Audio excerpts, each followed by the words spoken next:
Ah, la frustration.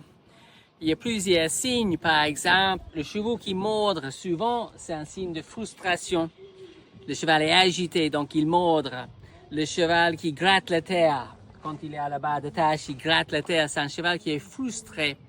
Ça peut être plusieurs choses. Ça peut être, par exemple, il y a une inhibition de mouvement, que le cheval n'est pas assez bougé. Il était dans un petit paddock, petite box. Il n'est pas assez bougé. Il a très envie de bouger. Après, chez les entiers, il y a une autre frustration, évidemment. Et la manière que le cheval exprime ses frustrations, souvent, il mord, il gratte la terre, il est agité. Et l'agitation, c'est assez naturel chez un animal, particulièrement un herbivore. Si on peut mettre en place une bonne éducation, on peut fortement calmer cette agitation.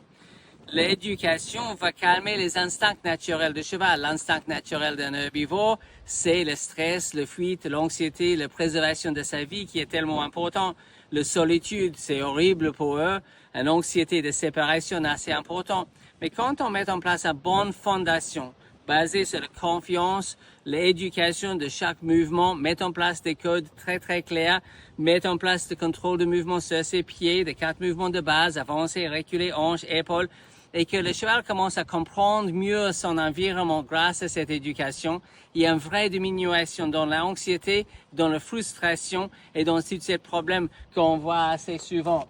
Donc, au lieu de chercher une solution, est-ce que je devrais lui laisser attacher pendant les heures et tout ça, il y a des choses qu'on peut faire, mais la meilleure chose, au lieu de chercher de résoudre le problème quand il fait ci, il faut qu'on fasse ça, c'est de chercher la racine de le problème et dire oui, mais il est comme ça parce que il est anxieux, il est stressé, parce que c'est un cheval. Bonne éducation, ça enlève la frustration.